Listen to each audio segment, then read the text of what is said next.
কাছে থেকেও দাও না সাড়া, ধরা দিয়েও দাও না ধরা, কাছে থেকেও দাও না সাড়া, এই বুকেতে বইছে খরা, না পাওয়ারি যা তো না, পুড়ে পুড়ে ছাই হইল এই যে পাগলের সিনা, মাওলার ইশকে জলে আগুন নিভাইলে যে নিভে না, পুড়ে পুড়ে ছাই হইল এই যে পাগলের সিনা, মাওলা তোমায় ভালোবেসে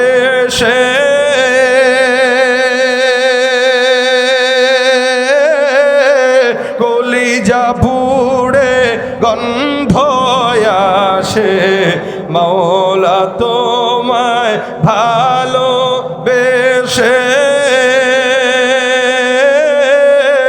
কলিজা পুড়ে গন্ধ আসে, আমি তোমার নূরে যাব মিশে, তোমার নূরে যাব মিশে, দূরে ঠেলে দিও না, পুড়ে পুড়ে ছাই হইল এই যে পাগলের সিনা, পুড়ে পুড়ে ছাই হইল এই যে পাগলের সিনা। ডাকবো কাকে? বিসমিল্লাহির রহমানির রহিম। আল্লাহু লা ইলাহা ইল্লাহু আল হাইয়ুল কাইয়্যুম। সাদাকাল্লাহু মাওলানাল আযীম ওয়া সাদাকা রাসূলুহুন নাবিয়্যুল কারীম। ওয়া ক্বালান নাবিয়্যু সাল্লাল্লাহু আলাইহি ওয়াসাল্লাম من قال لا إله إلا الله إيمانا واحتسابا فدخل الجنة أو كما قال عليه الصلاة والسلام. وقال تعالى إن الله وملائكته يصلون على النبي يا أيها الذين آمنوا صلوا عليه وسلموا تسليما. সকলে জবান খুলে দুরূদ শরীফ পড়ি। আল্লাহুম্মা সাল্লি আলা মুহাম্মাদিন ওয়া আলা আলি মুহাম্মাদ কামা সাল্লাইতা আলা ইব্রাহিম ওয়া আলা আলি ইব্রাহিম ইন্নাকা হামিদুম মাজিদ। اللهم بارك على محمد وعلى آل محمد كما باركت على إبراهيم وعلى آل إبراهيم إنك حميد مجيد. الحمد لله. আল্লাহ পাক রব্বুল আলামিনের দরবারে অসংখ্য শুকরিয়া। দারুল উলুম গুরুস্থান মাদ্রাসার ৬-৪ এর উদ্যোগে আয়োজিত ১৪তম বার্ষিক ওয়াজ মাহফিলের আজকের সম্মানিত সভাপতি, উপস্থিত দিনপ্রিয় ইসলামপ্রিয় ভাইরা, আল্লাহ পাক রব্বুল আলামিনের দরবারে অসংখ্য শুকরিয়া যে রব্বে কারীম এই দ্বীনি মজমায় আমাদেরকে আসার বসার তৌফিক দিয়েছেন। সকলে জবান খুলে বলি আলহামদুলিল্লাহ।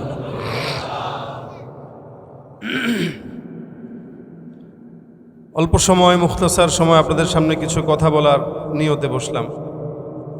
আল্লাহ পাক যে কথাগুলো বলবো এগুলোর উপর আমল করার নিয়তে বলার এবং শোনার তৌফিক দান। এই জন্য যারা দাঁড়ানো আছে আমি এদেরকে একটু অনুরোধ করব, আপনারা ভিতরে বসে যান, ফাঁকে ফাঁকে বসে যান সবাই। হ্যাঁ, মাদ্রাসার ছাত্ররা ভিতরে ঢুকে যাও, এ পাশ থেকে বাচ্চারা ভিতরে ঢুকো। ভাই বসেন সবাই, কেউ দাঁড়ায় থাকবেন না। সময় খুব বেশি আপনাদেরকে আমি কষ্ট দিব না। আমরা ঢাকার যারা মানুষ, যদিও বাড়ি মাগুরায়, জন্মও ঢাকায়, বড় হয়েছিও ঢাকায়, মাগুরার সাথে সম্পর্কটা অনেকটা কম বললেই চলে, কিন্তু আত্মীয় স্বজন সব মাগুরাতেই। এই জায়গা থেকে আমরা খুব বেশি রাত এবং খুব বেশি আলোচনা অভ্যস্ত না।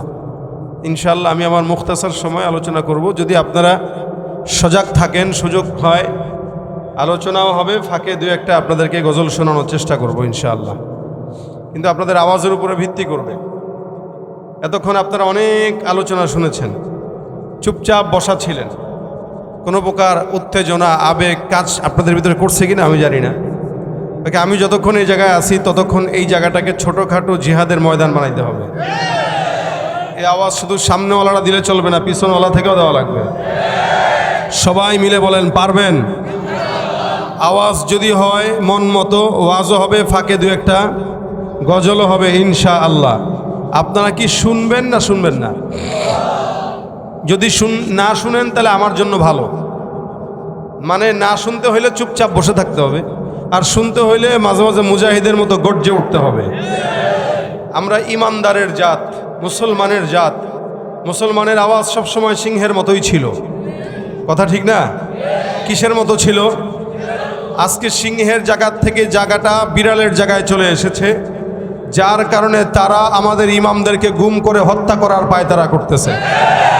আমরা তাদের মন্দির পাহারা দেই, কিন্তু তারা আমার আপনার কোরআনকে পায়ের নিচে ফেলানোর দুঃসাহস করছে। এই জন্য আমি সবসময় বলি, এখনো বলে যাচ্ছি, আমাদের কাছে কামান নাই, বিমান নাই, অস্ত্র নাই, ক্ষমতা নাই, সম্পদ নাই, কিচ্ছু না থাকলেও আমাদের কাছে ইমানের অস্ত্র আছে। যার কাছে ইমানের অস্ত্র থাকবে, দুনিয়ার কোনো পরাশক্তি তাকে কোনোদিন পরাজিত করতে পারবে না ইনশাআল্লাহ। ইমানের অস্ত্রের চাইতে বড় অস্ত্র কোনো দুনিয়াতে আর হতে পারে না। যতদিন পর্যন্ত ইমানের অস্ত্রকে আপনারা আমাদের এই বুক থেকে বের না করে সামনে ধরতে না পারবেন, ততদিন মুসলমানের গায়ে লাঞ্ছনার চাদর থাকবেই। আর যদি এই লাঞ্ছনার চাদর মুছে ফেলে দিতে চান, অবশ্যই সুপ্ত ইমানকে উঁচু করে তাকবীরের ধ্বনি দিয়া সমাজে যতদিন বাঁচবো, সিংহের মতো বাঁচা লাগবে, কোনোদিন বিড়ালের মতো বাঁচতে চাই না, ঠিক কিনা বলেন? লড়াইয়ের ওই ময়দানেতে যেতে তোমাকে হবে, প্রয়োজনে সব রক্তটুকু জমিনেই ঢেলে দেবে। লড়াইয়ের ওই ময়দানেতে যেতে তোমাকে হবে, প্রয়োজনে সব রক্তটুকু জমিনেই ঢেলে দেবে। তবুও তোমায় লড়তেই হবে, মানিবে না পরাজয়। তবুও তোমায় লড়তেই হবে, মানিবে না পরাজয়। বিপ্লব মানে জীবন দেয়া বসে থাকা, সে কোনো দিন আসবে না রে, করো যদি ভয়। ভয় করবো কাকে? আওয়াজ দিয়া। বিপ্লব মানে জীবন দেয়া বসে থাকা নয়, সে কোনো দিন আসবে না রে, করো যদি ভয়। আসবে বিজয় রক্ত আর জীবনের বিনিময়, আসবে বিজয় রক্ত আর জীবনের বিনিময়। বিপ্লব বসে থাকা নয়, সে কোনো দিন আসবে না রে। কোথা থেকে কোন ভিনদেশি শকুন আমার দেশে এসে সেবার নামে বসলো জুড়ে মীর জাফরের বেশে। ওদের করতে নাস্তানাবুদ হতে হবে নির্ভয়, ওদের করতে নাস্তানাবুদ হতে হবে নির্ভয়। বিপ্লব মানে জীবন দেয়া, সে কোনো দিন আসবে না রে, করো যদি ভয়। বিপ্লব মানে জীবন দেয়া বসে থাকা নয়, সে কোনো দিন আসবে না রে, করো যদি ভয়। ঠিক কিনা? আওয়াজ দিয়া বলেন, কাকে ভয় পাবো?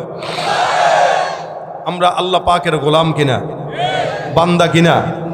আল দুনিয়াতে হাজার কোটি কোটি বান্দা আছে, সব বান্দার ভিতরে যে আল্লাহ পাক আপনাকে আমাকে এই জায়গায় আনছেন, তার মানে বোঝা গেল মালিক পছন্দ করেন।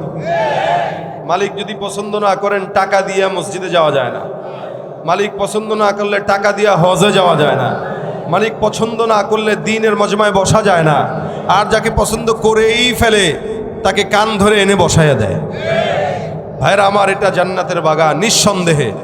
নবী করিম সাল্লাল্লাহু আলাইহি ওয়াসাল্লাম বলেছেন, কোনো জায়গায় যদি আল্লাহ রসুলের আলোচনা করা হয়, ওই জায়গাটা এত দামি হয় যে ফেরেশতারা একজন একজনের কাঁধে করে করে আল্লাহ পাকের আরশ পর্যন্ত চলে যায়, চতুর্দিক থেকে ঘেরাও করে নেয়। এমনকি নাযালাত আলাইহিমুস সাকিনা, আসমান থেকে রহমত বরকত আল্লাহ পাক বান্দার উপরে ততক্ষণ নাজিল করে যতক্ষণ বান্দা বসা থাকে। তার মানে এই জায়গাটায় আল্লাহ পাকের রহমত আছে না নাই? আমরা আল্লাহ পাকের গোলাম কিনা? এই স্বীকারোক্তি কিয়ামত পর্যন্ত দিবেন তো ইনশাআল্লাহ? মরণ পর্যন্ত দিবেন তো ইনশাআল্লাহ? আল্লাহ কয়জন? আমরা এক আল্লাহর গোলাম। কয় আল্লাহর? এক আল্লাহর গোলাম যদি হয়ে থাকেন বলেন আল্লাহু আকবার। এই আল্লাহর নামের স্লোগান দেওয়ার জন্য আল্লাহ পাক দুনিয়াতে আদম থেকে যত নবী এসেছেন সব নবীকে পাঠিয়েছেন শুধুমাত্র আল্লাহ পাকের নামের ঘোষণার জন্য। আদম নবীও দাওয়াত দিয়েছেন মানুষকে কার দিকে? আল্লাহর দিকে। ইব্রাহিম নবী দাওয়াত দিয়েছেন কার দিকে? ঈসা নবী দাওয়াত দিয়েছেন কার দিকে? জাকারিয়া নবী দাওয়াত দিয়েছেন কার দিকে? ইউসুফ, ইউনুস, ইয়াহইয়া, মূসা, ঈসা, হারুন, সব নবী আখিরি নবী মুহাম্মদ পর্যন্ত যত নবী দাওয়াত দিয়েছেন কার জন্য দিয়েছেন? কার পথে দিয়েছেন? আল্লাহর জন্য, আল্লাহর পথে। একটা শব্দ লা ইলাহা, আল্লাহ ছাড়া, আল্লাহ ছাড়া, আল্লাহ ছাড়া। বলি মুখে একটা, করি আরেকটা। বলি আল্লাহ ছাড়া কেউ নাই, কিন্তু আবার নেতার পায়ে স্লোগান দেই, মাথাও ঠেকাই, আবার কখনো কখনো পূজায় যায়ও সিন্নি খায় আসি।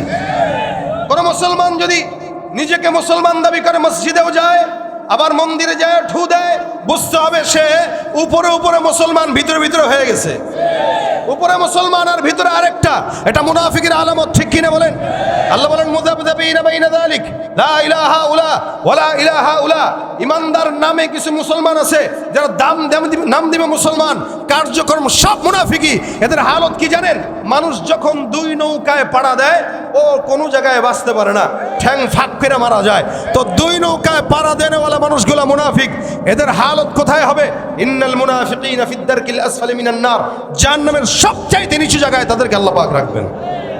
আমরা মুনাফিক হইতে চাই? কি হইতে চাই? কি হইতে চাই?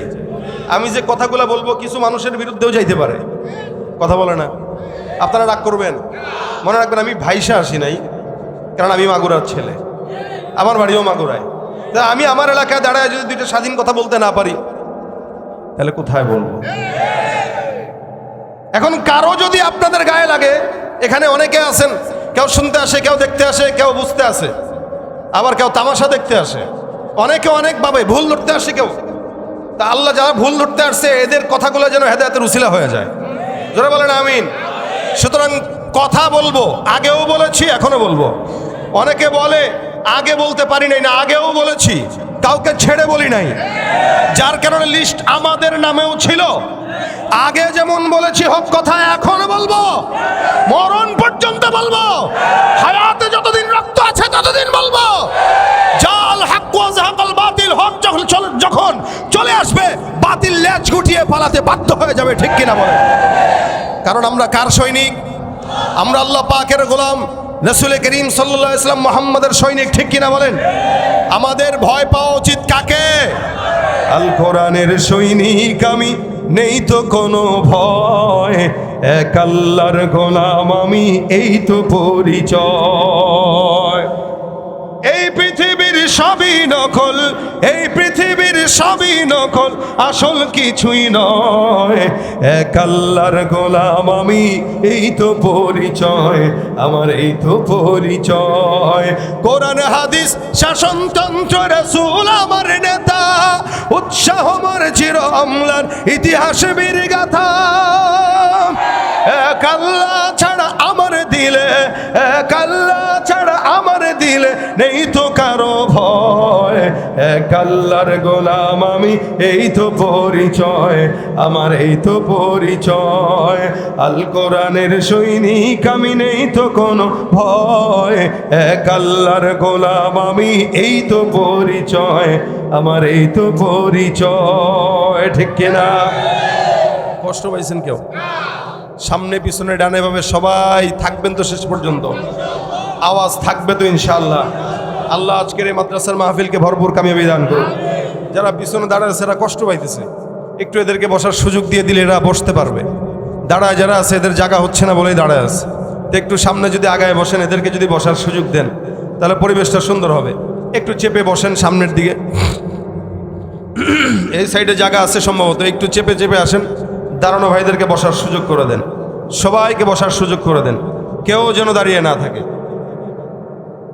বলছিলাম গোলামি হবে কার? রব কয়জন? এই কথার স্বীকারোক্তি শুধুমাত্র রাসূল সাল্লাল্লাহু আলাইহি ওয়াসাল্লাম দিয়েছেন না সব নবীরা? সব নবীদের কথা ছিল একটাই, লা ইলাহা ইল্লাল্লাহ, এ আল্লাহ ছাড়া কেউ নাই, আল্লাহ ছাড়া কেউ নাই। এই কথাই আল্লাহ কোরআনে বান্দাকে শিখিয়েছেন, আল্লাহু লা ইলাহা ইল্লাহু, আল্লাহু লা ইলাহা ইল্লাহু। আল্লাহ এমন একজন মালিক যাকে ছাড়া কোনো ইলাহ নাই, যিনি ছাড়া কোনো ইলাহ নাই। এমন একজন মালিক আল্লাহ যিনি ছাড়া কোনো রব নাই। এমন একজন মালিক আল্লাহ যিনি ছাড়া কোনো ইলাহ নাই। এমন একজন মালিক আল্লাহ যার সাথে কোনো শরীক নাই। সুবহানাল্লাহ। ভাই কারণ আছে, কারণ হইল নেতা যখন বেশি হয় জনগণ দিশেহারা হয়। এই বর্তমান বাংলাদেশের অবস্থা এরকম, নেতা বেশি জনগণও দিশেহারা। আরে কথা এরা বুঝেন না এটা নাকি? এই কথা আপনারা একমত না? নেতা এখন বেশি না, যে হাঁটা সেই নেতা, সমাজে যারা দেখবেন সেই নেতা। এখন মানবে কে আর কাকে মানাবে? প্যাচ লেগে গেছে, কে কাকে মানবে? সবাই তো নেতা। জনগণকে, আমরাই জনগণ, আমরাই সরকার, ঠিক না? আমরা জনগণ, আমরাই সরকার। এজন্য মুশকিল হয়ে গেছে, দেশের পরিস্থিতি ভালো না এখন। আমার মনে পড়ে না যে কখনো এরকম নোংরা পরিস্থিতি আমরা বাংলাদেশে কখনো দেখেছি, যে পরিস্থিতি এখন চলতেছে। আল্লাহ এই পরিস্থিতি দূর করে দেখ। ওই যে নেতা বেশি, যে এই কারণে পরিস্থিতি এলোমেলো। রব যদি বেশি হইতেন দুনিয়া এলোমেলো হয়ে যেত। কি বলেন আপনারা? লাউ কানা ফীহিমা আলিহাতুন ইল্লাল্লাহ লাফাসাদাতা। এইজন্য আল্লাহ কোরআনে বলেন, এই যদি আসমান আর জমিনে আল্লাহ ছাড়া অন্য আরেকটা রব থাকতো, আসমানও ধ্বংস হইতো, জমিনও ধ্বংস হয়ে যেত। ঠিক না? কারণ একজন বলতো এখন রাত, মাহফিল চলতেছে, এই যে কি এই গোরস্থান মাদ্রাসার এক রব কইতো, ওসমান গনি সাইফির সাথে আমার সম্পর্কটা একটু ঝামেলা আছে, একটু বৃষ্টি দিয়ে যাই। আরেকজন কইতো, না আপনার ঝামেলা থাকলে কি হচ্ছে, আমার তো ঝামেলা নাই, আমার তো 24 ঘন্টায় ডাকে, আমি বৃষ্টি দেব না। এই দুইজনের ভিতরে রাজনৈতিক খেলা হয়ে যেত। বিরোধী দল আর সরকারি দল, সরকারি দল আর বিরোধী দল যেরকম, যখন সরকারি দল থাকে বিরোধী দলে ধরো, জেলখানায় ভরো। আবার এ যখন ক্ষমতার থেকে চলে যায় হেডারে ভরো। কারণ এই বিরোধী দল আর সরকারি দলের ভিতরে মারামারি লাগে বেশি, কারণ দুটাই নিজেরা খোদা মনে করে। কথা কয় না? দুটাই নিজেরা কি মনে করে? রব যদি দুইটা হইতো, একটা বলতো ওসমানের সাথে আমার সম্পর্ক ভালো, বৃষ্টি হবে না, আরেকটা বলতো আপনার ভালো হলে কি আমার তো ভালো না, বৃষ্টি হবে। দুইজন লাগতো রব ঝগড়া। আর রব যখন দুইজন মিলে ঝগড়া লাগতো, জনগণ কি থুইতো? মা বাবা যখন দুইজন ঝগড়া লাগে তখন সন্তানও মা বাবার সাথে সামিল হয়ে যায়, যে কোনো একটা পক্ষ টানে। হয়তো বাপরে খারাপ বলবে, নয়তো মারে খারাপ বলবে। এখন বান্দারে বানাইছেন আল্লাহ, রবে যদি দুইটা হয়, একটা কইব এ আল্লাহ ভালো, আরেকটা কইব ওই আল্লাহ খারাপ। ব্যাস লাগতো না? লাউ কানা ফীহিমা আলিহাতুন ইল্লাল্লাহ, লাউ কানা ফীহিমা আলিহাতুন ইল্লাল্লাহু লাফাসাদাতা। আমার আল্লাহ পাক রব্বুল আলামিন ডাক দেয়া বলেন, হে উম্মতের দল, জমিনের মধ্যে, আসমান আর জমিনের মধ্যে কোনো আল্লাহ যদি ছাড়া আরেকজন আল্লাহ থাকতো, অর্থাৎ দুইটা আল্লাহ যদি জমিনের মধ্যে থাকতো, তাহলে আসমান আর জমিন এত বছর পর্যন্ত টিকতো না, ধ্বংস হয়ে যেত। আমার আল্লাহ পাক রব্বুল আলামিন এই কারণে বলেন, আল্লাহু লা ইলাহা ইল্লা হুয়াল হাইয়ুল কাইয়্যুম। গোটা জমিনের ভিতরে যা কিছু দেখা যায়, এই যে একজন আছে আল্লাহ, এই আল্লাহ যে আসমান বানাইলো, জমিন বানাইলো, পাহাড় বানাইলো, সমুদ্র বানাইলো, যা কিছু নজরের মধ্যে পড়ে সব কিছু বানাইছেন কে? আল্লাহ। এই জন্য আল্লাহ বলেন, বান্দা এই সৃষ্টির ভিতরে একটু নজর দিয়ে দেখো। আল্লাহ পাক রব্বুল আলামিন বলেন, ফারজিল বাসারা হাল তারা মিন ফুতুর।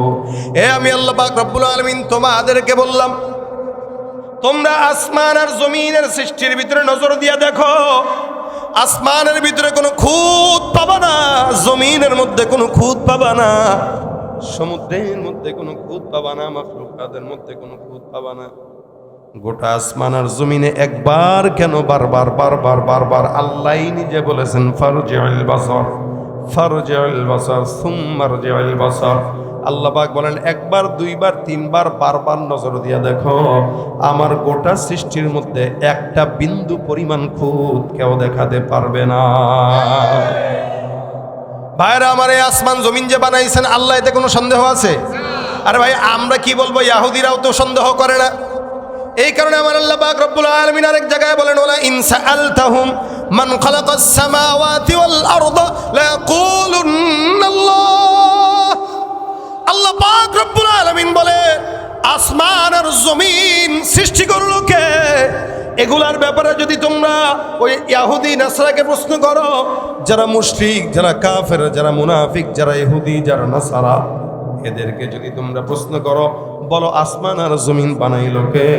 আমার আল্লাহ পাক রব্বুল আলামিন বলেন, এরাও জবাব দিবে আসমান আর জমিন বানাইছেন লা ইয়াকুলুন্নাল্লাহ, আল্লাহ ছাড়া আসমান আর জমিন কেউ বানায় নাই। সুবহানাল্লাহ। ইহুদিরাও বিশ্বাস করে আল্লাহ বানাইছে আসমান, নাসারাও বিশ্বাস করে আল্লাহ বানাইছে জমিন। এরা সবাই বিশ্বাস করে তাদেরকেও বানাইছেন কে? এই জন্য আল্লাহ পাক বলেন, ওয়ালা ইন সাআলতাহুম মান খালাকাহুম লা ইয়াকুলুন্নাল্লাহ। তাদেরকে যদি প্রশ্ন করা হয়, বলো তাদেরকে বানাইছে কে? তারা বলবে আল্লাহ। তারা আল্লাহকেও মানে, আবার মাঝে মাঝে সূর্যর পূজা করে, চন্দ্রের পূজা করে, এমনকি মূর্তি বানায়াও পূজা করে। সারা দুনিয়ার আসমান জমিন বানাইছেন আল্লাহ, এরপরও তারা আসমান জমিন বাদ দিয়ে অন্য কিছুর পূজা করে, আল্লাহ বাদ দিয়ে অন্য কিছুর পূজা করে। আল্লাহ পাক রব্বুল আলামিনকে মানে কিন্তু আবার পূজা করে। এই জন্য আল্লাহ পাক রব্বুল আলামিনকে আপনিও মানেন, আমিও মানি, কিন্তু পার্থক্য আছে না নাই? ইহুদিরাও বিশ্বাস করে আল্লাহ এক, নাসারাও বিশ্বাস করে আল্লাহ এক, আমরাও বিশ্বাস করি আল্লাহ এক। তাদের বিশ্বাস আর আপনার আমার বিশ্বাসের মধ্যে আসমান আর জমিন পার্থক্য। পার্থক্যটা কোথায় দেখেন? আমার আল্লাহ পাক বলেন, ওয়াকালাতিল ইয়াহুদু উযাইরুন ইবনুল্লাহ وقالت النصارى المسيح ابن الله। আমার আল্লাহ পাক রব্বুল আলামিন বলেন, ওয়াকালাতিল ইয়াহুদ, ইহুদিরা বলে, ওয়াকালাতিল ইয়াহুদ, ইহুদিরা বলে ওজাইর নামে একজন আল্লাহর পয়গম্বর ছিল। ইহুদিরা বলে এই জমিনের মধ্যে যে ওজাইর আলাইহিস সালাতু ওয়াস সালাম নামে একজন নবী ছিলেন, ইহুদিরা বলে হযরত ওজাইর আলাইহিস সালাতু ওয়াস সালাম আল্লাহর সন্তান। নাউযুবিল্লাহ। যারা ইহুদিরা কি বলে, হযরত ওজাইর কার সন্তান? এই যে আল্লাহর সন্তান বানায় দিয়েছে। আল্লাহ বিয়ে করছে, লাগে কোনো জরুরতই নেই। এরপরেও ইহুদিরা বলে ওজাইর হলো আল্লাহর সন্তান। আরেক জায়গায় আল্লাহ পাক রব্বুল আলামিন বলেন, ওয়াকালাতিন নাসারাল মাসীহ ইবনুল্লাহ। নাসারারা ডাক দিয়া বলে মাসীহ ঈসা আল্লাহর সন্তান। নাউযুবিল্লাহ, নাউযুবিল্লাহ। ঈসা কার সন্তান বলে? আল্লাহর সন্তান। কে বলে এটা? নাসারারা, খ্রিস্টান। ইহুদিরা বলে ওজাইর আল্লাহর সন্তান, খ্রিস্টানরা বলে ঈসা আল্লাহর সন্তান। এবার আমরা কারো সন্তান বানাই? বলেন না, যেটা পারেন হেঁটেই বলেন, কাউরে না। আমরা কাকে সন্তান বানাই? বুঝেন নাই? ইহুদিরা উজাইরকে আল্লাহর সন্তান বানায়, খ্রিস্টানরা ঈসাকে আল্লাহর সন্তান বানায়। আমরা কি আল্লাহর কোনো সন্তান বানাই? কাউরে বলি যে ও আল্লাহর সন্তান? আমরা আল্লাহর সবক বলি, কুল হুয়াল্লাহু আহাদ আল্লাহুস সামাদ লাম ইয়ালিদ ওয়া লাম ইউলাদ ওয়া লাম ইয়াকুল লাহু কুফুয়ান আহাদ। আমার আল্লাহ পাক রব্বুল আলামিন শিখায়া দিলেন, ইহুদিরা একটা বলে, খ্রিস্টানরা একটা বলে, নাসারারা আরেকটা বলে। আর আমরা আমার আল্লাহ পাক রব্বুল আলামিনের থেকে সবক নিয়ে বললাম, আল্লাহ, হে আল্লাহ এমন একজন মালিক যার কোনো সন্তান নাই, যে কোনো সন্তান জন্ম দেয় নাই, যারও থেকে জন্ম নেয় নাই। এমন একজন আল্লাহ যিনি আগেও ছিল একক, কিয়ামত পর্যন্ত থাকবে একক। সুবহানাল্লাহ। তুমি পারো করতে মোচন অভাব দুঃখী লোকের, তুমি পরম মুক্তিদাতা মালিকে জগতের, তোমার কাছে চাই যে পানা আমরা প্রতিদিন, তোমার দয়ায় পূর্ণ আমার সারা নিশিদিন। আল্লাহ তুমি দয়ার সাগর, আল্লাহ তুমি দয়ার সাগর, রহমানুর রহিম, তোমার দয়ায় পূর্ণ আমার সারা নিশিদিন। দয়াটা করেন কে? যিনি সন্তান যদি রাখতেন তাহলে আমাদের চেয়ে বেশি মহব্বত সন্তানের প্রতি হইতো, ঠিক না? আমার আল্লাহ পাক এমন একজন মালিক যার কোনো ইলাহ নাই, সন্তান নাই, পুত্র নাই, স্ত্রীও দরকার হয় না, বন্ধু বান্ধব দরকার হয় না, যার ঘুমও দরকার হয় না। যার কারণে আল্লাহ পাক রব্বুল আলামিন বলেন, আল্লাহু লা ইলাহা ইল্লা হুয়াল হাইয়ুল কাইয়্যুম। রবের যদি ঘুম দরকার হইতো, খুব বুঝছেন আপনার আমার মানুষ হিসেবে ঘুম দরকার আছে তো না? যেখানে অনেকে শুনতে বসছে, শুনতে বসে কিছুক্ষণ পরে ঘুমাবে, উঙ্গাবে, জিমাবে, বরকত নাজিল হয়তো তো ঘুম আসে। আচ্ছা, যদি মানুষের ঘুম না হয়, মেজাজ কি ঠিক থাকে? যেমন আমরা যারা আলোচনা করি সারা দেশে, আমাদের আলোচনার কারণে, এই সফরের কারণে ঘুমটা একটু কম হয়। এ কারণে অনেক ক্ষেত্রে অনেক সময় মেজাজ একটু চড়া থাকে, যেহেতু ঘুম কম। দেখা যায় প্রতিদিন একাধিক প্রোগ্রাম করে রাত্রে বাসায় যেতে যেতে ফজর হয়, ফজরের পরে একটু ঘুম দিয়ে 2-3 ঘন্টা 4 ঘন্টা দিনের ঘুম আর কিরকম হয়? আল্লাহ রাতকে বানাইছে ঘুমের জন্য, আমরা ঘুমাই সকালে ফজরের পরে, তো ঘুমটা তো সহি হয় না। যখন ঘুমের ভিতরে গলত হয় তখন মেজাজটাও সহি থাকে না। আচ্ছা, মেজাজ যদি কারো সহি না থাকে, কারো মজার কথাও কি মজা লাগে? বুঝেন, লাগে? স্ত্রীর খুব মজার প্রেমের কথাও কি ভালো লাগে? সন্তানের আব্বা আব্বা ডাকটাও কি ভালো লাগে? আপনি মাত্র ঘুম দিচ্ছেন, সারাদিন পরে সন্তান এসে আবার আব্বা চুমা দিতেছে, ডাকতেছে, কানে হাত দিতেছে, খুব বেশি মজা লাগবে। কি করবেন আপনি? ধাক্কা একটা দিয়ে ওদিকে ফালা দিবেন, যা ঘুমায় লই আমি, ঠিক না? আরে ভাই, আল্লাহর যদি ঘুম দরকার হইতো, মানুষ বিশ্বের বুকে চতুর্দিকে কোটি কোটি কোটি কোটি মানুষ, কখনো আপনি চান, কখনো আমি চাই, কখনো এ চাই। এখন মালিকের যদি ঘুম দরকার হইতো, এই মালিক আপনার আমার চাওয়া পূরণ করতেন কখন, আর আমাদের উনি ঘুমাইতেন কখন? কি বলেন? রব যিনি হয় তার ঘুম লাগে? ঘুমাইলে চলবে? এলাকার চেয়ারম্যান ঘুমাইলে এলাকা চলে, মেম্বার ঘুমাইলে এলাকা চলে, সারা দুনিয়ার সমস্ত সরকার ঘুমায়, দুনিয়াও ঠিক মতো চলে। আরে প্রধানমন্ত্রী পালা গেল, বাংলাদেশ চলে। কথা বললাম আর কি একটা, এটাতে খুব বেশি জোরে ঠিক বলছেন, অন্যগুলা বললেও বললেন। আমার কথা হইল, সমাজের ভিতরে মানুষ ঘুমাক, না ঘুমাইলেও দুনিয়া চলে, ঘুমাইলেও দুনিয়া চলে। এই সারা দুনিয়ার বান্দারা ঘুমায়, এলাকার মেম্বার ঘুমায়, চেয়ারম্যান ঘুমায়, এমপি ঘুমায়, মন্ত্রী ঘুমায়, এলাকা চলে। কিন্তু কুদরতওয়ালা রব আল্লাহ 1 সেকেন্ডের জন্য ঝিমাইলেও দুনিয়া টিকতে পারবে না। যার কারণে আল্লাহর ঘুম দরকার আছে, বলেন না আছে? দরকার আছে। আমার মালিকের ঘুম দরকার নাই, যদি ঘুমাইতো রাত্রিবেলা, মনে করেন আল্লাহ মাত্র ঘুম দিছে, মনে করেন আল্লাহ পাক আমাদের সমস্ত কার্যক্রম শুনে টুনে আল্লাহ একটু ঘুম দিছে, একটু মাত্র শুইছে, এমন সময় এলাকার একজন যে চেয়ারম্যান পদপ্রার্থী অথবা এমপি পদপ্রার্থী, হ্যাঁ আল্লাহর কাছে, আল্লাহ গো একটু ভোট টোট বাড়ায় দিও, আল্লাহ ডাকলে আল্লাহর কাছে যাবে না? আল্লাহ কয় কিরে, মাত্র চোখটা বন্ধ করলাম, এ কয় ভোট দরকার, থাবড়া তো দাঁত ফেলা যাবে, ঠিক এরকম হইতো না? এরকমই তো হইতো। মালিক মাত্র ঘুমাইছে, আপনি কোন ভোট দরকার? আরেকজন ঘুমাইছে, আবার আরেকদিন ঘুমাইছে, আরেকজন বলতেছে আল্লাহ আমার মাদ্রাসার একটু চাইল্ড লাইন দরকার, আল্লাহ একটু বন্দোবস্ত করে দেন। আল্লাহ কইতো তোর মাদ্রাসার চাইল্ড লাইন দরকার, তাই বলে আমি ঘুম বাদ দিয়ে তোর এটা দিব? আল্লাহর যদি ঘুম পরিপূর্ণ না হয়, তার ঘুম দরকার হইতো।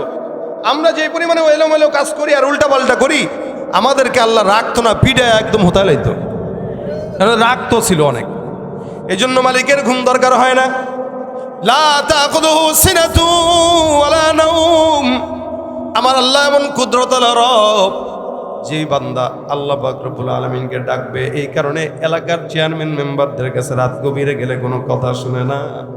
কিন্তু আপনার আমার মালিক আল্লাহ রাত যত গভীর হয়, আসমানের ফেরেশতাদেরকে দিয়ে আল্লাহ পাক রব্বুল আলামিন পাঠায় দিয়া বলেন, যাও আমার বান্দাকে সুসংবাদ শুনে দাও, এরা আমি আল্লাহকে একবার ডাকবে, আমি আল্লাহ 10 বার এটাকে সাড়া দিয়ে দিব। আমার আল্লাহ পাক আসমানে এসে প্রথম আসমানে ডাক দেয়, আলামিন মুস্তাগফির, এমন কোন চানেওয়ালা সুচাও। আমার আল্লাহ পাক রব্বুল আলামিন হাদিসে কুদসিতে বলে, বান্দা যদি আমার দিকে হেঁটে হেঁটে আগায়, আমি আল্লাহ ওই বান্দার দিকে দৌড়ায় দৌড়ায় আগায়। খলিফা জাফর মনসুর মক্কার একজন শাসক ছিল। উনার জামানায় একজন আল্লাহওয়ালা ছিল, বুজুর্গ, নাম তার সুফিয়ান সাউরি রহমতুল্লাহ আলাইহি। আল্লাহর বান্দা সুফিয়ান সাউরি রহমতুল্লাহ আলাইহি বহুত বড় বুজুর্গ ছিলেন। এমন বড় বুজুর্গ, যেই বুজুর্গ একবার মক্কায় গেছেন হজ করার জন্য। সুফিয়ান সাউরি রহমতুল্লাহ আলাইহি এখন এখানে আছেন, হজের উদ্দেশ্যে বাইতুল্লাহ গেলেন, তো আর আসেন নাই বাসায়। মক্কার লিডার, মক্কার তায়েফবাসী, যেই ক্ষমতার অধীনে ছিলেন খলিফা জাফর মনসুর, হক কথা স্পষ্টভাবে বলার কারণে সুফিয়ান সাউরির ব্যাপারে তখনকার সময়ের খলিফা জাফর মনসুর আইন পাশ করেছে, তার ফাঁসি দেওয়া লাগবে। মনে রাখবেন, যুগে যুগে ওলামায়ে কেরামরা হক কথা বলার কারণে নির্যাতিত হয়েছে, জেলখানায় গিয়েছে, ফাঁসির গাছটা ঝুলেছে। আল্লাহর কসম, কোনোদিন আলেম ওলামারা, হক্কানি মুমিন ইমানদাররা আল্লাহ ছাড়া কাউকে পরোয়া করে না। এটাই তাদের ইমানের জজবা। সুফিয়ান সাউরি রহমতুল্লাহ আলাইহি বলেন, আমার ব্যাপারে ফাঁসির আইন জারি হয়ে গেছে, আমারে পাইলে বাদশা মারবে। এজন্য হাতিমে কাবায় বসে বসে আল্লাহর কাছে দোয়া করে। হঠাৎ করে এলান শুরু হয়ে গেল, কেউ যদি সুফিয়ান সাউরির দেখা দিতে পারো, ওনার খোঁজ যদি কেউ দিতে পারো, তাকে পুরস্কৃত করা হবে। মক্কায় এলান হয়ে যায়। তখন তো আর ফেসবুক ইউটিউব ছিল না, চেহারা দেখলেই চিনবে আর পরিচয় দেবে। তখন মানুষ কেউ কাউরের নামে চিনত, চেহারায় চিনত না। সুফিয়ান সাউরি রহমতুল্লাহ আলাইহি মক্কার হাতিমের ভিতরে বসে বসে আল্লাহকে ডাক দেয়, ইবাদত করে। আর কানের মধ্যে যখন আওয়াজটা পৌঁছাইল, হযরত সুফিয়ান সাউরিকে হত্যা করার জন্য, ফাঁসির কাস্টে ঝুলানোর জন্য তায়েফ থেকে খলিফা জাফর মনসুর নিজেই ঘোড়ার পিঠে চড়ে সওয়ার হয়ে আসতেছে। তারে ফাঁসি দিবে, এই কারণে খলিফা জাফর মনসুর নিজে আসতেছেন।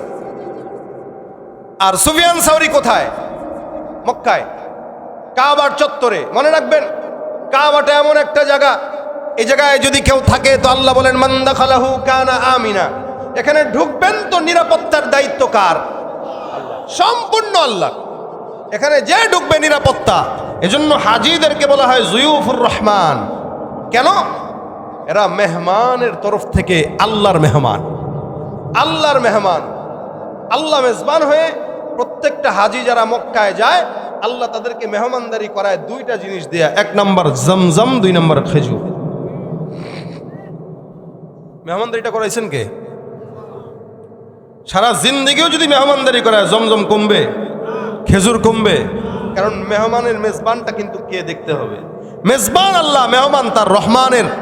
মেহমানেরা, বান্দারা যারা হজে যায়, তেরা যখন যায় তো নিরাপদ। খলিফা জাফর মনসুর হাতিমে কাবায় বসা, নিরাপত্তার দায়িত্ব আল্লাহর। ওনার সঙ্গে আরেকজন ওনার খাদেম ছিল, যার নাম হলো সুফিয়ান ইবনে উয়াইনা। উনি যখন সংবাদ শুনলো খলিফা জাফর মনসুর আমাদের আমির সুফিয়ান সাউরিকে হত্যা করার জন্য মক্কায় আসতেছে, ডাক দিয়া হুজুরকে পাশ থেকে বলে, হুজুর দয়া করে এখান থেকে পলায় যান। সুফিয়ান সাউরি বলেন, কোথায় যাব? যেখানে চোখ যায় সেখানে যান। কেন যাব? জাফর মনসুর আপনাকে মারার জন্য আসতেছে, দয়া করে আপনি জায়গাটা ছেড়ে অন্য কোনো জায়গায় চলে যান। সুফিয়ান সাউরি জবাব দিয়েছে কি জানেন? উনি বলেন, ভাইরে আমার শোনো, আমি যেই জায়গায় বসা, এই জায়গাটা আমার আল্লাহর ঘর। আর এই জায়গায় আমি আসি যতক্ষণ, আমার নিরাপত্তার দায়িত্ব কার হাতে? আরে দুনিয়ার সবচাইতে বড় রব আল্লাহ, যিনি আমাকে এখন তার জিম্মায় নিয়ে নিছেন। ওই একটা দুনিয়ার বদমাইশ, তার ভয়ে আমি আল্লাহর ঘর থেকে বের হব, এটা তো কোশ্চিন কালেও হতে পারে না। আমি আছি সবচাইতে নিরাপত্তার জায়গায়, যার কারণে উনি মুলতাজামের মধ্যে দাঁড়ায় গেছে। খলিফা জাফর মনসুর দাঁড়ান, সুফিয়ান সাউরি রহমতুল্লাহ আলাইহি দাঁড়ান। মুলতাজাম এমন একটা জায়গা, আল্লাহর নবী ডাক দিয়া কয়, মক্কার যে ঘর আছে, কাবার যে ঘরটা আছে, ঘরের যে দরজা আছে, দরজা থেকে হাজরে আসওয়াদ পর্যন্ত একটা জায়গা আছে, দরজা থেকে হাজরে আসওয়াদ পর্যন্ত একটা জায়গা আছে। এই জায়গাটাকে বলা হয় মুলতাজাম। কোনো বান্দা যদি এই জায়গাটায় যেই দোয়াটাই করে, আল্লাহর নবী বলেন সব আল্লাহ কবুল করে নেয়। মুলতাজামের মধ্যে দাঁড়ায় যায়, হাত দুখানা উঁচে ডাক দেয়া বলে, আল্লাহ, এই জায়গায় আমি তোমার গোলাম, আমাকে হত্যা করার জন্য ওই যে জাফর মনসুর সামনে আগাইতেছে, আমি এই জায়গায় আসি মালিক, আমি তোমার গোলামি করি, তুমি গোলামির জন্য বানাইলা। দুনিয়ার ভিতরে কত বান্দারা আছে যারা নামাজ পড়ে না, যারা রোজা রাখে না, যারা তোমার নাফরমানি করে। আমি তো তোমার নাফরমানি করি না মালিক। তুমি বলছো নামাজের জন্য নামাজ পড়ি, রোজার জন্য রোজা রাখি, দানের জন্য দান করি, সাদাকার জন্য সাদাকা করি, যাকাত দিতে বলছো যাকাত দেই, হজ করতে বলছো হজ করি।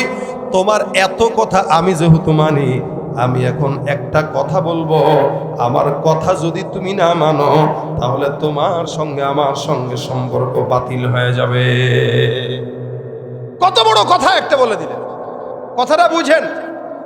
সুফিয়ান সাউরি দাঁড়ায় দাঁড়ায় বলতেছে, তোমার অনেক কথা আমি মানি, তোমার কাছে একটা আবেদন করব, আমার আবেদনটা যদি তুমি না মানো তাহলে আজকে থেকে তোমার সাথে আমার সম্পর্ক শেষ। একটা বান্দা তার রবকে কতটুকু মহব্বত থাকলে এই কথা বলতে পারে? আচ্ছা ভাই, আল্লাহর সাথে যদি আমাদের মহব্বত শেষ হয়, ক্ষতিগ্রস্ত কে হবে? আল্লাহ, আমরা না। কিন্তু সে বলতেছে তোমার সাথে আমার সম্পর্ক শেষ যদি তুমি আজকে আমার কথা না শোনো। তার মানে বুঝতে হবে এ বেচারার পাওয়ার আছে, ও জানে আমি বললে আল্লাহ শুনবে বাধ্য। আমি তার কথা শুনি, সে কেন শুনবে না? আমি তাকে ডাকি, সে কেন আমাকে স্মরণ করবে না? অথচ সে নিজে ওয়াদাবদ্ধ, ফাযকুরুনি আযকুরকুম ওয়াশকুরুনি ওয়ালা তাকফুরুন। তুই আমাকে স্মরণ কর, আমি তোকে করব। এই কথা যে বলছে যে এই রব, ওই রবকে ডাকার পর যদি না শুনে তাহলে তো সে মিথ্যুক হয়ে যায়। আর আমার আপনার রব কশ্চিন কালেও মিথ্যুক হতে পারে না। হয়তো আপনার আমার ডাকার কথা, ডাকার পন্থা সহি না, যার কারণে মালিক শুনে না। কিন্তু ডাকলে শুনে কি শুনে না? কথা কয় শুনে কি শুনে না? মুসলমান বলেন তো, দুনিয়ার বান্দারা আল্লাহকে ডাকলে আল্লাহ বেজার হয় না খুশি হয়? মারে ডাকলে একটু বুঝে বললেন কথাটা, মাকে ডাকলে কয়বার ডাকলে খুশি হবে? একবার, দুইবার, তিনবার, এরপরে কথা কয় না, বেজার হবে না খুশি হবে? আচ্ছা বাবারে উদাহরণস্বরূপ মনে করেন আমি আমার মারে মহব্বত করি, এখন মা রান্না করতেছে, আঁচলটা ধরে বলতেছি, আম্মা গো, হ্যাঁ বাবা বল, ও আম্মা বল, আম্মা রে বল, আম্মা গো বল না, ও আম্মা। এমনি তাকাবে, তুই কিছু বলবি না? আম্মা এমনি ডাকে, আম্মা। আরে এরকম ভাবে 10 বার ডাকলেন, 10 বারের পরে বলবে তুই দয়া করে মুখ বন্ধ করবি না, থাপ্পড় খাবি, বলবে কিনা এটা? আচ্ছা বলেন, ডাকলেন 20 বার ডাকলেন, ডাকার পরে এবার বাবার কাছে গেলেন, ধরো মার লগে যুক্তেছে না, মা শুনে না। বাবার কাছে যায় বললেন আব্বা, বাবা বলে কি? ও আব্বা। কি রে? আব্বা গো। কি? আব্বা। বল না, ও আব্বা। তুই কিছু বলবি না? আব্বা এমনি ডাকি, আব্বা। মা টেনশনে বাবার কাছে এসে বলবে, কি বাবা তোমারও ডাকে? গহ আমারও তো ডাকে। তোমারও ডাকছে নাকি? আমারও তো ডাকছে। এখন বলেন তো, এই মা আর বাবা টেনশনে পড়ে যাবে কি? ছেলের মাথার তার ঠিক আছে না গেছে? পেরেশানিতে পড়বে না? আমারে ডাকলো 20 বার, কোনো কিছু বললো না। তোমারে ডাকলো 20 বার, কোনো কিছু বললো না। কি ব্যাপার? এভাবে যদি একদিন 2 দিন চলে, সন্তানকে নিয়ে সোজা পাবনায় পাগলাগারোতে দৌড়াবে। আরে ব্যাপারটা কি বুঝলাম না। মা আরে এত বেশি ডাকার পরেও মা বেজার, বাবারেও এত বেশি ডাকার পরেও বাবা বেজার। এত কিছুর পর বাবারে ডাকলে বাবা খুশি হয় না, মা খুশি হয় না। মুসলমান খুব বুঝবেন, মারে এতবার ডাকলো মা বেজার হয়, বাবারে এতবার ডাকলো বাবা বেজার হয়। সন্তান নানা দাদা যাকেই ডাকুক না কেন, সবাই যত বেশি ডাকুক তত বেশি বিরক্ত হয়ে যায়। কিন্তু কোনো ইমানদার মুমিন যদি যায় নামাজের বিছানায় বসে ডাক দেয় আল্লাহ, বলেন তো আমার আল্লাহ কোনোদিন বেজার হয় নাকি? আমার আল্লাহ ডাক দেয়া বলে বান্দা তুই একবার কেন 1000 বার ডাক। আবার বান্দা ডাক দেয় আল্লাহ। আমার নবী বলেন মাল্লাম ইয়াসালিল্লাহ ইয়াগদাব আলাইহি, কোন বান্দা যদি আল্লাহকে না ডাকে আমার আল্লাহ ওই বান্দার উপরে অখুশি হন, নারাজ হন। যার কারণে বান্দা যত মন চায় ডাকো, যত মন চায় ডাকো, একবারের জায়গায় 2 বার 3 বার 4 বার যত বেশি ডাকবা আল্লাহ বলে উযকুরুল্লাহ যিকরান কাসীরা, 1000 বার ডাকবা আমি আল্লাহ তোমার ডাকে যতবার ডাকবা তার চাইতেও বেশি সাড়া দিয়া দিব। সুবহানাল্লাহ। শুনবে কি শুনবে না? ধরা দিয়ে দাও না ধরা, কাছে থেকেও দাও না সাড়া, ধরা দিয়েও দাও না ধরা, কাছে থেকেও দাও না সাড়া, এই বুকেতে বইছে খরা, না পাওয়ারি যা তো না, পুড়ে পুড়ে ছাই হইল এই যে পাগলের সিনা, মাওলার ইশকে জলে আগুন নিভাইলে যে নিভে না, পুড়ে পুড়ে ছাই হইল এই যে পাগলের সিনা, মাওলা তোমায় ভালোবেসে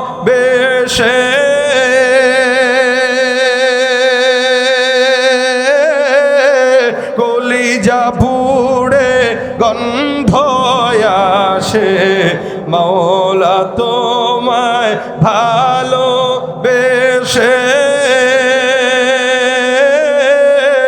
কলিজা পুড়ে গন্ধ আসে, আমি তোমার নূরে যাব মিশে, তোমার নূরে যাব মিশে, দূরে ঠেলে দিও না, পুড়ে পুড়ে ছাই হইল এই যে পাগলের সিনা, পুড়ে পুড়ে ছাই হইল এই যে পাগলের সিনা।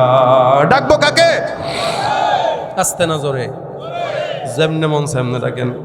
আল্লাযীনা ইয়াযকুরুনাল্লাহা কিয়ামান ওয়া কুউদা ওয়া আলা জুনুবিহিম, যেমনে মন চায় বসে রইছেন আল্লাহরে ডাকেন, শুয়ে রইছেন আল্লাহরে ডাকেন, হাঁটতেছেন আল্লাহরে ডাকেন। আল্লাহ বলে বান্দা আমার দিকে হেঁটে হেঁটে আগাবে, আমি আল্লাহ বান্দার দিকে দৌড়ায় দৌড়ায় আগাবো। তার মানে আল্লাহরে ডাকলে আল্লাহ খুশি হয় না বেজার হয়? মারে বেশি ডাকলে খুশি হয় না বেজার হয়? সুফিয়ান সাউরি এবার হাত দিয়ে বলেন মালিক আমি তোমারে ডাকবো এমন কোনো আবদার করি নাই, তুমি তো আমাকে গোলামির জন্য পাঠাইলা, আমি যেমন তোমার গোলামি করি তুমি তেমন আমার গোলামি করবা। আল্লাহ ওই যে জাফর মনসুর আমাকে হত্যা করার জন্য মক্কার জমিনের মধ্যে আসতেছে, আমি এখানে যেন তার মৃত্যুর সংবাদ আমার নিজের কানে শুনতে পাই। ওই ব্যক্তি মক্কায় ঢোকার আগে তার মৃত্যুর খবর আমার কানে আসা চাই। আল্লাহর কাছে অর্ডার দিয়ে দিছে, আল্লাহ ও মারার জন্য আসতেছে, তাহলে ও যদি আজকে মক্কায় ঢুকে তোমার সাথে আমার সম্পর্ক শেষ হয়ে যাবে। ও যদি মক্কায় ঢুকে তোমার সাথে সম্পর্ক নাই, এখন কি করবা তুমি করো। আচ্ছা আল্লাহর কি গুনাহগারের দরকার না নেককারের দরকার? বন্ধুকে দরকার, বন্ধু। যার কারণে আল্লাহ পাক রব্বুল আলামিন বন্ধুর প্রেমে পাগল হয়ে গেছে। বন্ধু ডাক দিল, আল্লাহ পাক রব্বুল আলামিনের মহব্বতের সাগরের মধ্যে জোশ তুলে আসছে। আল্লাহ কয় হে ফেরেশতা, ওই যে জাফর মনসুর ঘোড়ার উপরে উঠছে, যাও, কিছু করা দরকার নাই, ঘোড়াটারে একটু বলে দাও আমি আল্লাহ এটা চাই। ঘোড়া শুনলো, যখন নাকি ঘোড়ার উপরে উঠছে, আসতেছে, ঘোড়া একটা লাফ দিয়া পাড় থেকে, পিঠ থেকে জাফর মনসুর রেশ নিচের ভিতর নিচে ফালায় দিয়া ঘোড়ার 4টা পাও দিয়া পাড়ায়া পাড়ায়া ওই জায়গারই মধ্যে তাকে ইন্তেকাল করায় দিছে। আমার আল্লাহ পাক বান্দার ডাক শুনে কি শুনে না? শুনে। এই জন্য আল্লাহ পাক বলেন, বেশি বেশি আমাকে ডাকো, এক আল্লাহ ছাড়া অন্য কোনো ইলাহ নাই, আল্লাহর সঙ্গে কোনো শরীক নাই। কোনো বান্দাই স্বীকারোক্তি দিয়া যদি দুনিয়ার জমিন থেকে যায়, আল্লাহ পাক রব্বুল আলামিনের হাবিব বলেন, মান ক্বালা লা ইলাহা ইল্লাল্লাহ ঈমানান ওয়া ইহতিসাবান ফাদাখালাল জান্নাহ। সুফিয়ান সাওরী রাহমাতুল্লাহি আলাইহি আল্লাহর প্রতি বিশ্বাস রাখার পর, আল্লাহকে ডাকার কারণে যদি আল্লাহ পাক তার কথা শুনে, আপনি আমি তার মতো বান্দা, আপনারও আমার 2 চোখ, তারও ছিল 2 চোখ, আপনার আমার 2টা হাত, তারও ছিল 2টা হাত। ওই সময় যে রব্বে কারিম ছিলেন, এখনো সেই রব। পার্থক্য কোথায়? বলে পার্থক্য এই জায়গাটায় যে আপনার আমার হালত দিলের এখন দুর্বল, তাদের দিলের হালত ছিল অনেক সবল। তাদের অবস্থা আর আপনার আমার অবস্থা আসমান আর জমিন পার্থক্য।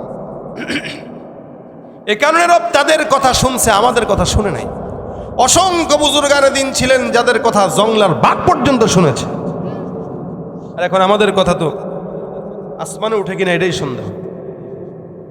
এই জন্য 1 নম্বরে আল্লাহর সঙ্গে অন্য কাউকে শরীক করা যাবে না। আল্লাহকে মানেন, আল্লাহকেই মানবেন। কোনো যত বড় পীর হোক, যত বড় নেতা হোক, সামনে যায় এরকম করেন না, আল্লাহর হস্তে মাথা ঝুঁকায়েন না। যত বড় পীর হোক, যত বড় নেতা হোক, এই কথা বলার মাধ্যমে যদি কেউ কষ্ট পান, আপনার ঈমান ঠিক নাই, আপনি কুফরির ভিতরে আছেন। আপনি কুফরির ভিতরে আছেন। যে আল্লাহর সামনে মাথা নত করা দরকার, তার সামনে করবেন। দলের লিডার যত বড় হোক না কেন, আল্লাহর চেয়ে বড় হয় নাই। আপনি যত বড় হন না কেন, আপনার পরিচয় শুনেন। আপনি শুরুটা আপনার নাপাক দিয়া, মাঝখানেও শেষটাও আপনার নাপাক দিয়া, মাঝখানে আপনি যতটুকু পেটের ভিতরে নিয়ে যেগুলো নিয়ে বেড়ান, এগুলো সব নাপাক, বুড়ি, বাথরুম আর প্রস্রাব। তার মানে আপনি দুনিয়াতে সবচেয়ে নাপাক একজন বস্তু, কিন্তু আল্লাহ আপনাকে সম্মান দিয়ে রাখছে শুধু আল্লাহর মহব্বতের বান্দা হিসেবে। এই জন্য আপনি যত বড় হন, এই আসমান আর জমিন ফেড়ে আপনি উঠতে পারবেন না, জমিন দাবায় আপনি নিচে চলে যেতে পারবেন না। সুতরাং অহংকার না করে আল্লাহর সামনে মাথা নত করা শিখেন, আল্লাহর ইবাদত করা শিখেন, বিপদে আল্লাহকে ডাকা শিখেন, আর লা ইলাহা ইল্লাল্লাহ বাণীর স্বীকারোক্তি দেওয়া শিখেন। এই জন্য হাদিসে আসছেন, সবচেয়ে আফজল জিকির হচ্ছে লা ইলাহা ইল্লাল্লাহ। আফজলুদ যিকর লা ইলাহা ইল্লাল্লাহ। বসে রয়েছেন, শুয়ে রয়েছেন, যাচ্ছেন কোথাও, বসে আছেন, ব্যবসা বাণিজ্য করতেছেন, যে যেই জায়গায় থাকেন না কেন, প্রত্যেকটা সময় যদি কেউ খালি এই নিয়তটা করে লা ইলাহা ইল্লাল্লাহ, খালি জবানে জিকিরটা উঠায় দেয়, এই জিকির, এই জিহ্বা তার জন্য সাক্ষী দিয়ে তাকে জান্নাতে নিয়ে যাবে। জিহ্বা সাক্ষী দিবে। এমন ভাবে করবেন যাতে মানুষ দেখলে বলে এটা পাগল হয়ে গেছে, পাগল বলুক পাগল, আমরা আল্লাহর পাগল, ঠিক কিনা বলে। জীবনের সকল দেয়া নেয়া হয় গো যেন ইচ্ছাতে তোমার, সইতে পারি যেন হাসি মুখে, চলতি পথে বাধা আঘাত কাটায়, ভুল হলে হই যেন অশ্রু সজল, ভুল হলে হই যেন অশ্রু সজল। আজ এখানে কাল কি হবে তা জানি না, শুধু তুলতে চাই আখের ফসল। আমরা যে আল্লাহর পাগল, আমরা যে আল্লাহর পাগল, আমরা যে আল্লাহর পাগল, আমরা যে আল্লাহর পাগল। আমরা কার পাগল হতে চাই? আল্লাহর হতে চাই। এই কারণে জবানে সবসময় লা ইলাহা ইল্লাল্লাহ, এটা সবচেয়ে উত্তম জিকির, সবচেয়ে উত্তম জিকির। এই কারণে যখন সময় হয় এদিক সেদিক কথাবার্তা না বলে, গীবত শিকায়েত না করে, জবানে একটু জিকির উঠাবো আল্লাহ পাকের। তাহলে হবে কি, আল্লাহর এই জবানটা আল্লাহর দেয়া কাজে মগ্ন থাকলো। আল্লাহ পাক জিব্বা গালি দেওয়ার জন্য দেন নাই, আল্লাহ জিব্বা মানুষের প্রশংসা করার জন্য দেন নাই। আল্লাহ জিব্বা দিয়েছে এই জিব্বা দিয়ে যেন বান্দা আমারই ডাকে, আমাকেই যেন বান্দা ডাকে, এটার জন্য আল্লাহ দিয়েছেন। এই জন্য আজকে থেকে নিয়ত করি আমরা এলোমেলো কথা না বলে, এলোমেলো জায়গায় বসে গীবত শিকায়েত না করে, যখনই সুযোগ হয় তখনই একটু মাওলা পাকের জিকির যদি করি, সুবহানাল্লাহ আলহামদুলিল্লাহ লা ইলাহা ইল্লাল্লাহু আল্লাহু আকবার সুবহানাল্লাহি ওয়া বিহামদিহি সুবহানাল্লাহিল আযীম, এই টাইপের জিকির আজকার করলে আশা করা যায় আল্লাহ আমাদের জীবন প্রত্যেকটা সময় বরকত দিবেন এবং জবানটাকে কিয়ামতের ময়দানে আপনার আমার সাক্ষী বানায় দিবেন। কি বলেন, ঠিক না? মানতে পারবো তো ইনশাআল্লাহ। আজকের এই মাদ্রাসার মাহফিলে এসে 10 জন যদি আমরা এই নিয়ত করি, আমরা যখন একা একা বসে থাকবো আমরা জবানটাকে একটু আল্লাহ পাকের জিকিরে ভিজায় রাখবো। এটা 10 জন যদি নিয়ত করে এখান থেকে যাই তো মাহফিল কামিয়াব। খুব দীর্ঘ আলোচনা করলাম, শুনলাম, কিন্তু কি বললাম, কি বুঝে গেলাম, কি আমল করলাম, কোনো কিছুই আপনার আমার জানা নাই। এর দ্বারা কামিয়াবও নাই, ফায়দাও নাই। এই কথাটা আমরা বাসা পর্যন্ত নেব। যখন সময় হয়, সুযোগ হয়, জবানে একটু মাওলার জিকির তুলব এবং জিব্বাটাকে ভিজায় নেব। আল্লাহ আমাদের তার জিকির করার তৌফিক দান করুন। আজকের এই মাদ্রাসার জন্য দোয়া করবেন আপনারা। ওসমান গনি সাইফি সাহেবের মাদ্রাসা, সুন্দর পরিবেশ, বড় পরিবেশ, এই জায়গায় চাইলে অনেক কিছু করা যায় এবং এই জায়গাটার যত হাজত আছে আমরা দোয়া করে আল্লাহ পাক যেন সমস্ত হাজতগুলো পূরণ করে দেয়। আল্লাহ পাক যেন সমস্ত হাজত গাইবি খাজানা থেকে পূরণ করে দেয়। ওস্তাদ, ছাত্র আল্লাহ পাক সবাইকে যেন কবুল করে নেয়। এই মাদ্রাসার মাহফিলকে যেন আল্লাহ পাক প্রতি বছর এর চাইতেও জমকালোভাবে করার তৌফিক দান করে। যা বললাম শুনলাম আল্লাহ পাক এগুলোর উপর আমল করার তৌফিক দান করে। পাশাপাশি আজকে অনেকেই মাদ্রাসায় দান করেছেন, যারা 1000, 200, 500, 100 অনেকে অনেক নিয়ত দান করেছেন। এলাকার যেহেতু মাদ্রাসা, অনেকে মাদ্রাসার সঙ্গে সম্পৃক্তও আছেন। তবে মাদ্রাসার সাথে যারা সম্পৃক্ত আছে ইনশাআল্লাহ এই মাদ্রাসার সাথে রাসূল সাল্লাল্লাহু আলাইহি ওয়াসাল্লামের রওজার সঙ্গে সম্পর্ক আছে। আপনি যদি মাদ্রাসার সঙ্গে সম্পর্ক করে নেন তা আপনার সম্পর্ক রাসূলের রওজার সঙ্গে হয়ে যাবে। হ্যাঁ, শাহ ওলিউল্লাহ মুহাদ্দিস রাহমাতুল্লাহি আলাইহি কথা বলেছেন যে আমি নিজে আমার কাশফে দেখেছি যে আল্লাহ পাক রব্বুল আলামিনের হাবিবের কথা যেখানে বলা হয় ওই জায়গার সাথে রাসূলের রওজার একটা কানেকশন তৈরি হয়ে যায় এবং উনি এটা দেখেছেন, নিজের চোখে দেখেছেন। তো আমরা বিশ্বাস করি এই রওজার সাথে এই মাদ্রাসার একটা কানেকশন আছে। এই জন্য আমরা দ্বীনি প্রতিষ্ঠানগুলোর সঙ্গে আমাদের সম্পর্ক রাখবো। আল্লাহ পাক দ্বীনি প্রতিষ্ঠানের সঙ্গে সম্পর্ক রাখার তৌফিক দান করুক। কেন, এখানে এরকম কিছু ছাত্র হবে যারা কিয়ামতের ময়দানে আপনার আমার জন্য নাজাতের সুপারিশ করবে। আল্লাহ এই লোকগুলারও জান্নাত দাও, এই লোকগুলাকে জান্নাতে ঢুকাও। এরা মহব্বত করতো, মাদ্রাসার সঙ্গে থাকতো, দ্বীনের সঙ্গে থাকতো।